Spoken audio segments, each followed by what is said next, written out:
Hello and welcome to the Second and Short College Football Show. You're probably wondering why we decided to start a college football show right before week 3 of the college football season. For those that have listened to the podcast on our Monday episodes, we don't give too much attention to what is going on the next week because we're recording a week early. Sometimes I might even have Colin on here. I might find other guests that would like to be on the show, but for now, it's just going to be me, myself, and I talking through some of the biggest news in college football from the week, talking about some big matchups going into the weekend. We'll also talk a little bit of the underrated matchups, and I'll give a couple of picks as well for you to take into the weekend. Most likely, the schedule for this show will stay just how you're seeing it right now. Thursdays at 3 p.m. We'll see what changes. Hopefully, that's how we'll roll with it for now. But without further ado, let's go ahead and talk about some of the big headlines coming across college football. Our first headline comes from Boulder, of course. Why would it not? Everything seems to revolve around the University of Colorado somehow.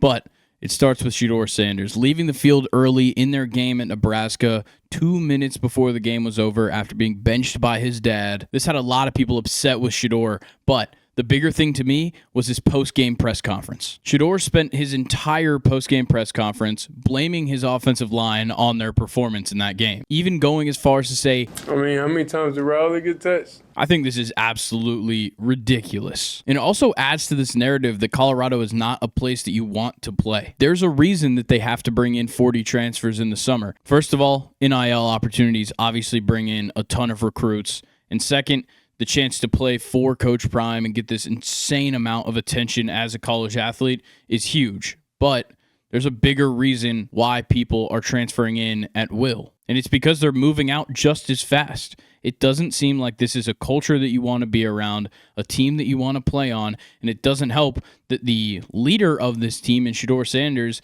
is already trashing his own teammates. It just doesn't seem sustainable either for this team to have a facelift every single year. And part of the reason that this doesn't seem sustainable to me is that we don't even know if Coach Prime is going to be there next year. Both of his sons are leaving. Shedeur is going to be drafted somewhere in the first couple of rounds of the draft. Shiloh's going to be playing in the CFL. And then the player on your team that's most deserving of the attention, in Travis Hunter, is going to be a top 10 draft pick. So we'll see what happens in Colorado. But before this game started, it was Nebraska's first home game. They did their balloon release over the stands. And I got to say, every year I see the videos, I see the pictures of this, and I think it's the most horrifying visual if you have no context to what it is. Yes, of course, if you know what it is, it's a bunch of red balloons flying through the air. But to the unassuming person, this looks like some kind of dystopian future where it looks like a bioweapon has been released on a stadium full of college students. We've got the video up on screen. Like, this looks unbelievable if you did not have the context of these are red balloons flying through the air. The next biggest headline comes out of Gainesville, Florida, where Billy Napier has decided that he is going to use Graham Mertz and DJ Lagway at quarterback. Now, we all know that this doesn't work. It's either one or the other. You can't just not make a decision. That's just not how it works. And I can tell you that firsthand because in 2015 at Florida State, we had a similar problem. I had to put up with Sean McGuire and Everett Golson. You had one transfer quarterback who had spent a couple of years at a relatively big program. You had one guy, kind of homegrown player in the program. DJ Lagway is a little bit different because he's a true freshman, but either way, it's not working. This is a losing football team, and neither of these quarterbacks can really put you in a position to win a big game, but DJ Lagway certainly has the bigger upside. Graham Mertz, of course, has experience on his side. I don't know who's going to end up being the better quarterback out of these two, but for right now, Billy Napier does have to decide. You can't just operate with two quarterbacks being in the rotation. It doesn't work anywhere. You got to decide or you're just going to lose. Got a little bit of trivia to finish off the news segment here. This one showed up in the timeline this week, and I thought I had to share this fact. There are 5 FBS teams in college football this season that have not recorded a passing touchdown. 4 of those being Air Force, Miami of Ohio, Northwestern, and Western Michigan. I'm going to give you guys 5 seconds to guess who the 5th team is.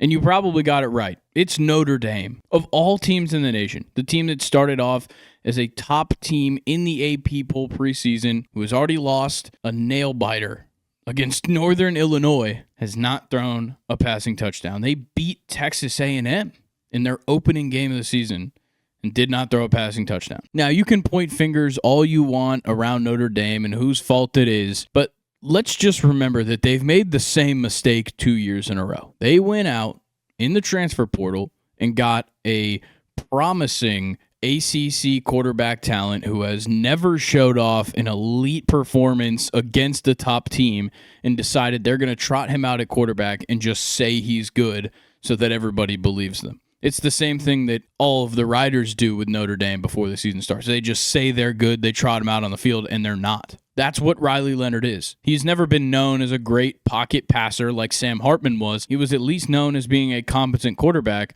Competent quarterbacks in college football throw for more than 160 yards against Northern Illinois. Competent quarterbacks in college football throw for more than 160 yards against Texas A&M. And a player that was considered one of the top quarterbacks in the transfer portal this year should certainly be exceeding that by a whole lot more than he has. Riley Leonard just looks like another bad transfer move by Notre Dame and yet another ACC quarterback that has left and done nothing. All right, that's going to end off the news segment and going to bring us into my top 10 heading into week 3 of college football. I think this is going to be a fun thing to do just for me to get my takes out there about some of the top teams and maybe make some controversial takes. I'll give you a sneak peek.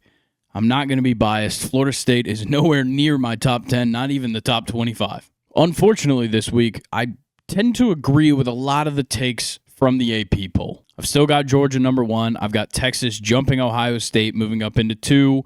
Ohio State drops down to 3. After Ohio State at 3, I've got Alabama staying at 4. Ole Miss going to 5. Mizzou to 6. And Tennessee to 7. Same way as the AP has it. I agree with those moves. I think it only makes sense. The next 3 is where things might change a little bit. You may think that I'm crazy, that they haven't shown enough, but from what I've seen from Cam Ward and what I've seen from this Miami defense, I really believe in what they've got going on. I think they're a much stronger competitor than Penn State staying at 8, which I think is ridiculous. I think there's a lot of moves that could be made here in this middle part that you see in the AP poll. Personally, I think Miami makes a lot more sense at 8. At number 9, I've got the USC Trojans, another team that did not make the AP's top 10. This time around, I think it's more just about potential. USC has looked pretty darn good. I've really liked what I've seen from Miller Moss. The defense looks much more competent. We saw them kind of slow down an LSU offense that people had some relatively high expectations for. USC looked fantastic, held them down pretty well. And when you look year over year, the defense with Alex Grinch last year to the defense that we see now, it is a completely new team that looks a lot more like they can contend with the top dogs. And then after 2 relatively embarrassing performances from Oregon, I've got them dropping down to 10. It just makes the most sense to me that Oregon drops after these 2 performances. You have a nail-biter against Idaho, and then another nail-biter that you almost lost to Boise State. Now, Boise State, one of the top group of 5 teams looking for that college football playoff bid. It would have been a huge win for Boise State. And I'm going to be honest, they come out of that game looking a lot better than I anticipated. But Oregon still has some things to work on. I still need to see more out of Dan Lanning and show that this team can make adjustments week over week. Just outside of my top 10 in no particular order, I have Penn State, Utah, and Kansas State. With Utah and Kansas State, for those 2 teams, I think it's really just about show me a little bit more, and then I'll give you the respect. Then with Penn State, you can't keep getting by like this. You can't keep playing close ones. You almost lost to Bowling Green, who you were a 35.5-point favorite against. There's a lot of other teams that you might say deserve a spot here in the top 10. That's up to you. So feel free.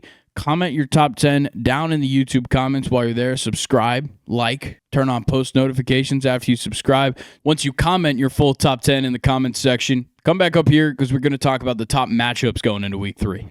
We start off our top matchups, surprisingly, on Friday night. Number 20, Arizona, goes on the road to the aforementioned number 14, Kansas State Wildcats. Kansas State, a 7-point favorite. As it stands right now, that line could certainly shift by the weekend. I must point out the fact that Arizona is wearing these absolutely beautiful helmets against Kansas State in this game. This might be the game changer. I've talked multiple times about how good a team looks on the field being a huge part of this. I'm going to watch this game more for these helmets than anything else, but I'm also looking forward to the matchup. When you look at Arizona last week, Tedero McMillan needs to pick up where he left off after week 1. Week 2, obviously a down week, 2 receptions for about 14 yards is just not going to cut it if you're going to be the best wide receiver in the nation. But overall, this offense was just kind of weird. A super slow start against Northern Arizona makes you have to come back from behind in the second half and win this game in a close one. You can't have that happen against Kansas State. They're more than willing to just run it down your throat all game and beat you that way. They can throw the ball. They've got some talented receivers. Kansas State is the whole package. Now, Arizona is going to have to figure that out very quickly. On Kansas State's side, I'm not particularly impressed by Avery Johnson thus far. Great performance in the bowl game last year, but it wasn't fantastic. Comes into this season, hasn't really jumped off the page to me just yet, but he has the ability to. I can believe in that part. For me, this offense is really about DJ Giddens at running back. He's got to get more national attention as a running back. We've talked endlessly about Ashton Jeanty at Boise State. In preseason, it was all about Ollie Gordon at Oklahoma State, and of course the running back tandem of Travion Henderson and Quinshon Judkins up in Columbus. DJ Giddens deserves some attention. If you go back to last season and you include the bowl game, in his last 6 games, he's rushed for over 100 yards. Early last season, he had a 200 rushing yard game against UCF when he also got 8 receptions for 86 yards. DJ Giddens might be the X factor in this matchup that could get Kansas State the ability to put up points early and put up points often in this game, and that will certainly be a key to success against this Arizona team, but it does not mean that they haven't showed me something. I do think Arizona has the offense to really go after it. I think Fafita is the better quarterback in this matchup. I'm going to go with Arizona just because, like I said, I'm still waiting on Kansas State to really show me something. I know I just trashed Arizona's performance last week. I think it was really out of the ordinary. Kansas State looked right last week and didn't quite pull it away. So, I'm going with Arizona for now, but if Kansas State shows me something, you might hear me talking about them next week in the top 10. Now, on to our second matchup for the week. Number 4, Alabama heads on the road as a favorite to Camp Randall to take on the Wisconsin Badgers. The biggest thing here for Alabama is that they have to come off to a strong start. Last week had me a little bit worried about what we might see from Alabama in first halves. They've always been a team that just goes right at it. They continue to roll all the way through the end of the game, especially in the games against weaker opponents. Against USF, you went into halftime, and I was sitting right next to Colin watching that game. He was scared. He was scared that we were going to have a repeat of last year, and it was going to be a super close matchup between them and South Florida. Luckily, they pull away with it in the second half after a fantastic third and fourth quarter, but there's definitely things to figure out for Alabama. Feels like the offensive line is the first thing they need to figure out. Obviously, the injury to Caden Proctor, who's transferred back there from Iowa, is concerning and definitely gives them a little bit of an excuse, but the penalties are unbelievably bad for them right now. Kalen DeBoer obviously uses his offensive linemen in a bit different way than Nick Saban did in prior years, but that doesn't mean that they have an excuse to be bad. DeBoer was there all summer conditioning these guys to be ready, and they still don't look ready. Luckily for Alabama, Jalen Milroe seems to be figuring some more things out as the weeks go on. Jam Miller has definitely cemented himself as the number 1 running back in the system. Luckily for Alabama, if they thought they were struggling last week and winning 42-16, then they really didn't see what Wisconsin did. Wisconsin started off with week 1 very closely get by against Western Michigan, and then last week really struggled to get through South Dakota. FCS South Dakota. They don't get through them without quite a few problems. The first thing you go to is Tyler Van Dyke. I think he's fine. The problem is there's like 20 years of footage on this guy in college football. Now he's in Wisconsin. He's expected to be this veteran presence and a model of consistency. I think he's just been fine. But the problem is Alabama is going to know him better than he knows himself by Saturday. Alabama has so much film on this guy that there's not a single thing that Tyler Van Dyke could do that will catch them by surprise. We've also gotten used to really good running backs in Madison. Over and over and over again, a successful running back, whether it be a late draft pick or not, has done very, very well at Wisconsin. From these first 2 weeks, I don't think Ches Malusi is going to fill that role. He just does not seem like the guy to me in Wisconsin. I don't know if they have another running back on that staff that could step up, but for now, Malusi does not look like the option. And obviously, look, Alabama, a 14.5-point favorite at the time of recording. They're obviously going to win this game. There's no doubt in my mind. Obviously, you could say that maybe Wisconsin has a chance to cover the spread. We'll talk about that a little bit more later. The next matchup we've got would have been one that prior to week 1, I never would have thought about, but going into week 3, number 16 LSU heads to South Carolina in what could be an interesting spot for the Tigers. We'll start off with this. Brian Kelly is an elite loser. Look, Brian Kelly can go out and he can win the small one over and over and over again. Now, last week against Nicholls State, not a great start, but they finished strong. They get a big win. The problem for LSU was that first game. He got out-coached by Lincoln Riley, flat out. He really did, and that is not somebody that at this time you want to be out-coached by. They were surprisingly bad against Nicholls State. Like I just said, they're not good against USC. And I think a big part of that as well goes to Garrett Nussmeier just not being all that great. He doesn't jump off the page to me. He doesn't move the needle. He's just fine. He is fine for LSU, and if that's what they need and that's what they want, great.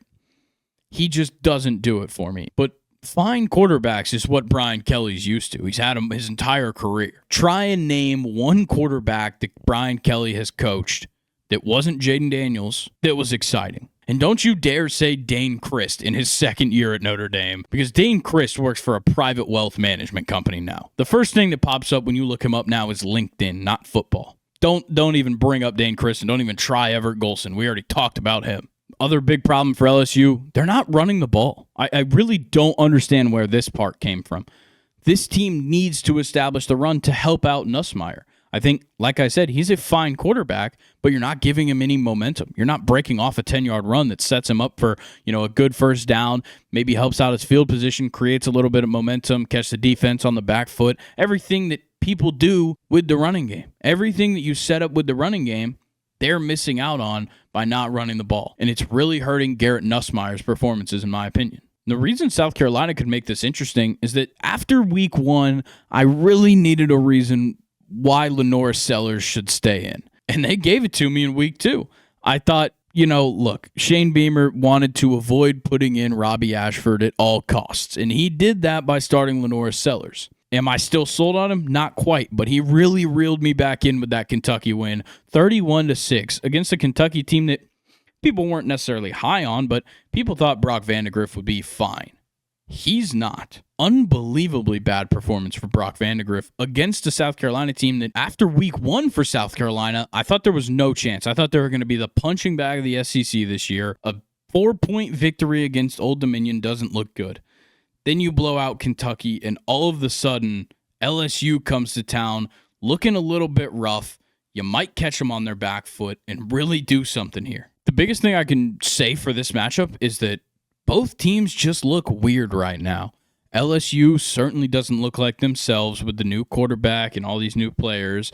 And South Carolina can be good. They could be week 1. I really don't know where this one's going to go. So I'll tell you this right now. I'd keep my money far away from this game. But I think I'm going to take South Carolina in the upset. As of right now, the line is kind of shifting in LSU's direction, which is interesting. But I still think South Carolina could edge them out. I don't love Brian Kelly. I've talked about that numerous times already. And I think South Carolina just has the potential to show up sometimes. They did it last week. Why can't they do it this time? Our final top matchup is maybe not even a top matchup whatsoever. It's Memphis at Florida State. Now, it pains me that I even have to talk about this game because going into this year, I wasn't all that worried about Memphis week 3. But we're still chasing our first victory. So something has to be figured out here. I'm not going to go on the big Florida State rant, but I think this is probably the point where you got to figure out, are you benching DJ or not? Because if you're just going to ride it out with DJ this season, I'll throw in the towel. If we're going to make another attempt with somebody else, I'm bought back in. I'm there. Dylan McNamara gets in the game, I'm there. Luke Croman-Hope gets in the game, I'm there. Brock Glenn, give me like a half. Let me see a half of Brock Glenn, then maybe I'll make a decision. But if DJ's on the field, I'm out. I'm so out. I can't do DJ anymore. I also need Florida State to figure out what they're doing when running the ball. We made all these moves in this transfer portal to try and fill this hole of Trey Benson. We brought in Roydell Williams from Alabama. You kept Lawrence Toafili. Nobody's doing anything. You're still putting the ball in DJ's hands to figure things out. That's not the route. Run the ball, set up the passing game. That's what we did so well last year. Trey Benson and Lawrence Toafili both did a fantastic job of keeping us in games. Even Trayshawn Ward at times, who looked decent for Boston College last week, they all set up Jordan Travis to make big plays. You're not even trying to help DJ. Look, I'm out on him. I'm as out as you could be on DJ Uiagalelei. But if he's going to be in the game, use the running game to help him out, please. And then I think on the Memphis side, they're hungry for this one. They want this, and they need this a whole lot more than Florida State. Whether Florida State was 2-0, 1-1, or 0-2 like they are coming in this game, Memphis always was going to need this game more. They are hunting that group of 5 bid, and it's going to be a really tough battle. So even beating an 0-2 Florida State team in Tallahassee is going to be fantastic for their resume to get that 12th spot in the playoff. And on top of that, they're a good team. Like, all around, Memphis has been a good program for years, and Mike Norvell is a big reason why that started, but that doesn't mean that they're not good now, even though he left. They've been almost just as good going year after year. Now is the time for them to go out and really get somebody. This is where you catch a big-time opponent. And now, look, this game was scheduled years in advance and blah, blah, blah, and Florida State is definitely in a much different position than what you probably wanted them to be if you're Memphis, but you're going into an environment that is extremely hostile, and you've got a good chance to win. If this were last season, Florida State would come into this game a 2-touchdown favorite. They'd probably cover the spread. This time around, I don't see it that way whatsoever. Now, this is a super high leverage spot. We've already talked about the stakes that Memphis has on this game that could also find them in a position that they haven't been this season, which is playing a close game down to the wire in a must-win situation for yourselves. You have to stay better than Boise State right now. Boise State, they lose to Oregon last week, but it was a good loss to Oregon. Memphis has got to win this game because it's not a good loss if you lose to 0-2 Florida State. I truly just don't trust my own team, and it's not a Mike Norvell thing. I still like Mike Norvell. I still think he's done a good job, but this is a flaw in being a transfer portal school. That's what we've become. We have become a transfer portal school among the likes of Ole Miss and not quite Colorado. They're in a different tier when it comes to transfer portal schools. But Florida State has become a transfer portal school. Every good player that has come out of there the last 2 years has been a transfer portal player, and that's just where we're at now. Now, you can't tell me that Mike Norvell looked around all the quarterbacks in college football last year and all the quarterbacks that hopped in the transfer portal and said, oh yeah, DJ's the guy. But that's what we ended up with. So, you don't have to show loyalty. You can bench him. I don't think they will. I think it's once again going to be a mistake. Unfortunately, I just think that's how it's going to go. So I'd rather be wrong about them than continue to go down with Florida State. So Memphis is going to get that victory in Tallahassee. If there's any matchups that you think were top matchups this week, let me know. I'm about to talk about our underrated matchups, but maybe there's a top matchup I totally missed. Leave it in the comments. Maybe even go over to the Second and Short subreddit, r/2ND, A&D short, and let us know there that you forgot it, and we'll talk about it. We check it all the time. We're super active on there to see what you guys are saying, so go check that out and leave some questions even for questions time on Thursdays. Now to the underrated matchups, and we start with a very, very interesting one that nobody is watching. I'm talking about North Texas at Texas Tech. Texas Tech, 9.5-point favorite, but man, I like North Texas right now. And what I really like about this matchup is offense. I love offense. We all love points. Look, do you want to see a 10-3 victory or a 45-40 victory? We all know the answer.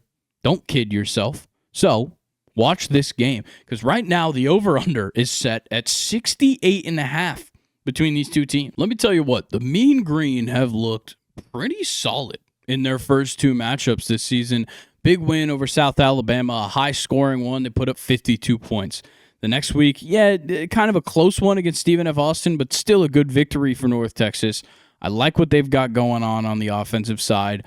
So definitely check out this game because Texas Tech has certainly not looked at the peak of their powers.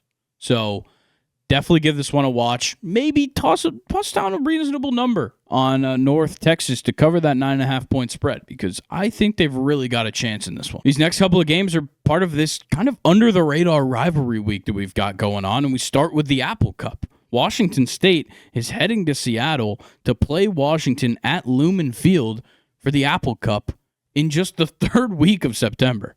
Right now, Washington a 4.5-point favorite, so it's going to be a close one. You already know it. I haven't been totally sold just yet on Jedd Fisch and this new Huskies team, but what I do know is it's the Apple Cup. This game is crazy every single year, and it's not going to be any different this time around. My only problem is that it's going to be like 60 degrees while they're playing. That just doesn't feel right. The Apple Cup should be like 20 degrees outside. Everybody should be freezing their asses off in the stands. This time around, it's going to be a little bit weird, but I still love it. It's still a great rivalry. Next one to watch, and also could potentially be a close game. Number 9, Oregon, the 9.5-point favorite, goes on the road to Corvallis to play Oregon State in the rivalry formerly known as the Civil War. This one's always fun. It really is. And especially with how weird Oregon has looked to start off the season. Close ones against Idaho. Close one against Boise State. This one could potentially be a bit high scoring. Maybe Oregon's defense could step up. So watch this game because either this is where Oregon's going to make the turn. This is where they shift in the season.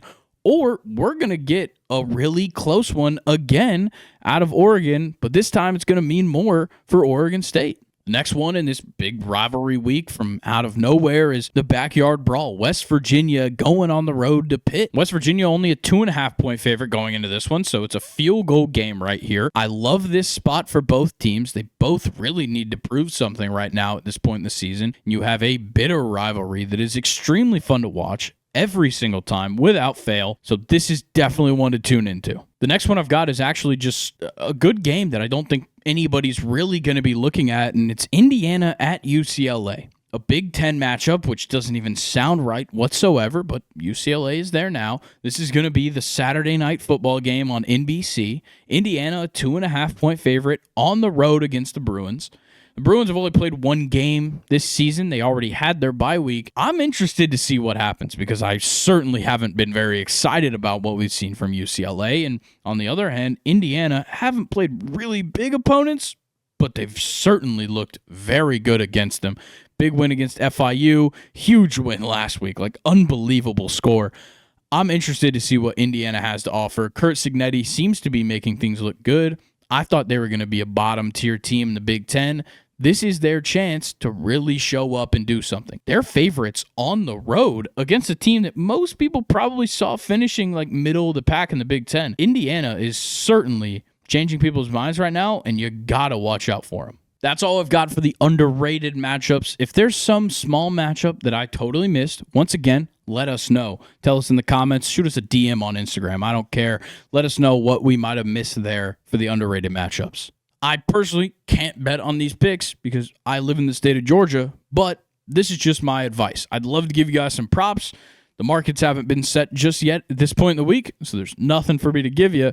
So I'll give you a couple of picks, and if you live in a gambling state, have at them. First, we already alluded to it earlier, but I've got Alabama covering the 14.5-point spread. Obviously, this spread could change by the time you're seeing this, but as of right now, I got it at 14.5. Biggest thing for me is just that Wisconsin has struggled for multiple years now against top teams. Luke Fickell already 0-2 in his career at Wisconsin against ranked teams, and since 2020, they're 2-9 against top 25 teams. Alabama has already showed a very good job of scoring in the fourth quarter, getting those late points that are so important in covering a 2-touchdown spread. 35 of Alabama's 105 points scored to this point have come from the fourth quarter. Now, on Wisconsin's side, they're pretty good at it as well. 22 of their 55 points scored in their two games have come from the fourth quarter. But for me, it's that Bama's the much better team in the first half.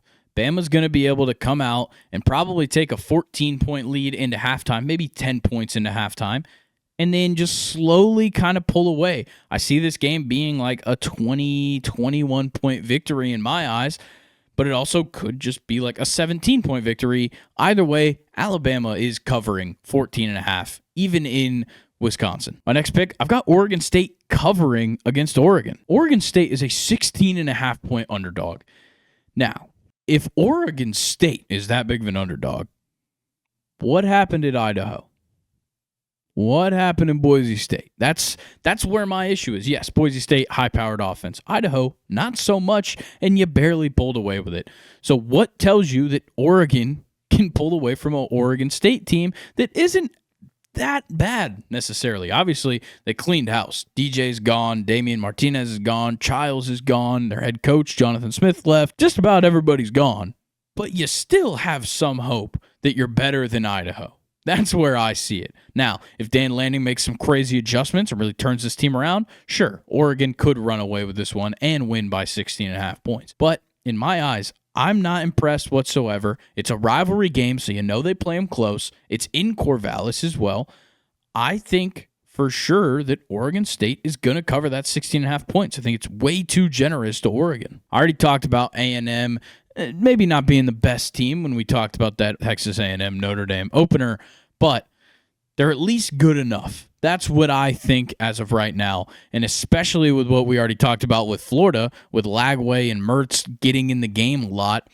I don't know what the hell that offense is going to look like. So to me, Texas A&M's got the defense to stop them. If Florida's offense is really going to be that bad, Texas A&M's going to get a whole lot of opportunities on the offensive side. In my eyes, that 4 points is crazy. Yes, Texas A&M has not been as good as maybe some people wanted them to be, but they're a whole lot better than what Florida has shown us thus far. And that is it for the picks, which means we have come down to the end of the show.